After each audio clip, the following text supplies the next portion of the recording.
Alrighty, boys. Looks like playoffs are here, and if I may say so myself, I'm pretty excited for my big matchup against Ryan this week. This is one of the biggest stages we've ever been in fantasy football, so we're both really excited. We had a few beers last night, and we talked about it, and we've come to the conclusion that Ryan's going to tap me.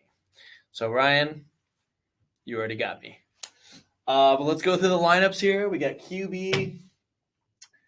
Allen against Chicago. Honestly, Ryan obviously has the upper hand with Josh Allen over Geno Smith, but I'm thinking that his matchup's almost so good. Chicago's a pretty bad team. They're not going to really score unless, Fields gets a few big runs to get some touchdowns. This might be good for me that he is playing Chicago because it's possible that they get ahead so fast that they don't need to score that much and they just kind of run it out. It's going to be cold. It's in Chicago. It's going to be bad weather. Plus, Allen has a little bit of an injury.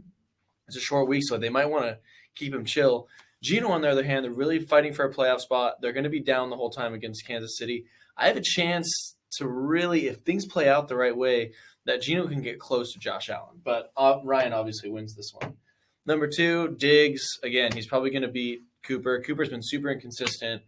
Deshaun, he's throwing it to Njoku. He's throwing it to Peoples-Jones.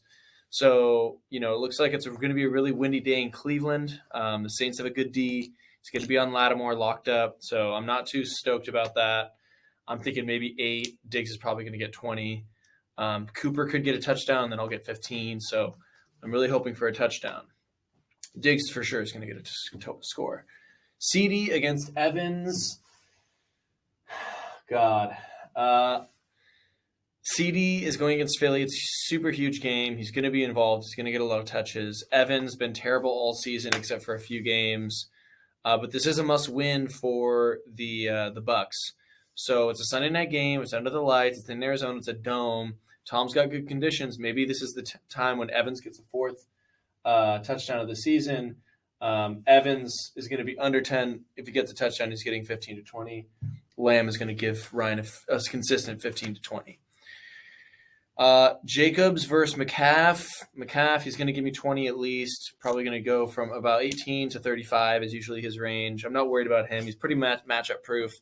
Home against Washington, so that's going to be a win for me. Although Jacobs has been good, I think in Pittsburgh they're going to run him a lot. They're going to lean on Jacobs, but Pitt's going to be ready for it. It's going to be a bad weather game. It's going to be cold. It's at night, Saturday night game. So I think Jacobs is going to get a touchdown, but he won't have a blow-up game that he usually has been getting this year. So I think he gets 15. McCaff gets 28.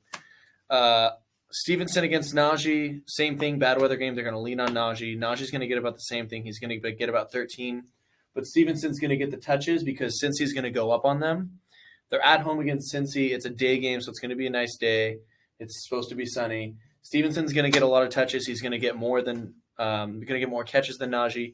He has the better upside. I say 22 from Stevenson, 14 from Najee. Tight ends is where I usually get my upside.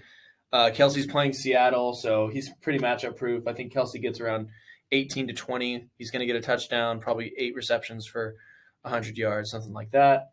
Hawkinson, very, very wild card for Ryan. He could have a decent game, but he's always shadowed by all the other weapons on that team. I think Hawkinson gets about 8, so I kind of have a big jump here. Going down to the flexes, we got Metcalf against Sanders. Metcalf at KC, like I said earlier, that's going to be a shootout. He's going to get his. He's getting at least 15 to 20. He's going to get a touchdown. That's going to be a shootout. They're going to have to score touchdowns. Sanders, huge question mark for me.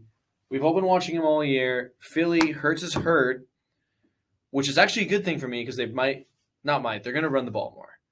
And Hurts always takes at least 8 carries away from it. So having that injury could help Sanders, but it also could make them more predictable, therefore giving him less